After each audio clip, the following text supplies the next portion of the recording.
اعوذ باللہ من الشیطان الرجیم بسم اللہ الرحمن الرحیم۔ السلام علیکم and welcome to my YouTube channel. میں ہوں عدنان طارق۔ امید کرتا ہوں سب احباب خیر و عافیت سے ہوں گے۔ آج ہم نظر بد کے علاج کے بارے میں بات کریں گے۔ نظر بد کی علامات پر ایک میں ویڈیو بنا چکا ہوں، تو سب دوستوں کی بہت ریکویسٹ تھی کہ اس کے علاج کے بارے میں بتایا جائے۔ تو اگر آپ نے ہماری وہ ویڈیو نہیں دیکھی تو ڈسکرپشن میں لنک موجود ہے، آپ جا کے ہماری وہ ویڈیو دیکھ سکتے ہیں۔ اس ویڈیو میں ہم نے مختصر وقت میں نظر بد کی جو عام علامات موجود ہیں اس معاشرے میں ہم نے بیان کی ہیں، جو جادو اور نظر بد میں فرق کرتی ہیں۔ تو لنک ڈسکرپشن میں موجود ہے، جا کے آپ ویڈیو دیکھ سکتے ہیں۔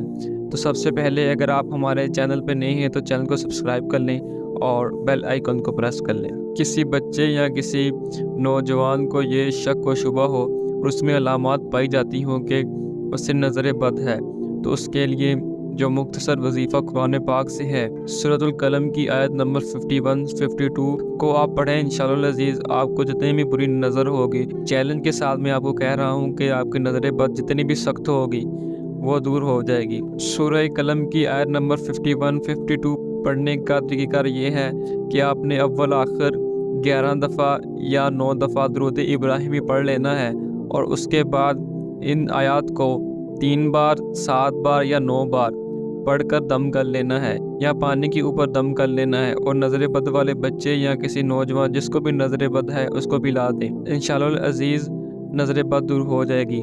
اگر کوئی بھائی کہتا ہے کہ میں اتنا نہیں پڑھ سکتا یا قرآن پاک نہیں پڑھا ہوا، تو اس کے لیے آخری آیات قرآن پاک کی سورۃ الفلق اور سورۃ الناس یہ 3 بار یا پھر 9 بار پڑھ کے اپنے اوپر دم کریں، کہ دم کرنے کے بعد پھونک لیں، اور جہاں تک پاسبل ہو پورے جسم پر، جہاں تک آ جاتا ہے وہاں تک جا کے دم کر لیں، تو انشاءاللہ العزیز اس انسان کی بھی نظر بد دور ہو جائے گی۔ امید کرتا ہوں آج کی ویڈیو آپ کو پسند آئی ہوگی، اور ایسی اسلامک اچھی ویڈیو کے لیے ہمارے چینل کو سبسکرائب کر لیں اور بیل آئیکن کو پریس کر لیں تاکہ ہر ویڈیو آپ تک پہنچ سکے۔ اللہ کا ذکر کریں اور حضرت محمد مصطفیٰ احمد مجتبیٰ صلی اللہ علیہ وآلہ وسلم پہ زیادہ سے زیادہ درود شریف پڑھیں۔ آنے والی نیو ویڈیو تک اجازت دیجیے گا۔ اللہ پاک آپ کا حامی ناصر ہو۔ اللہ حافظ۔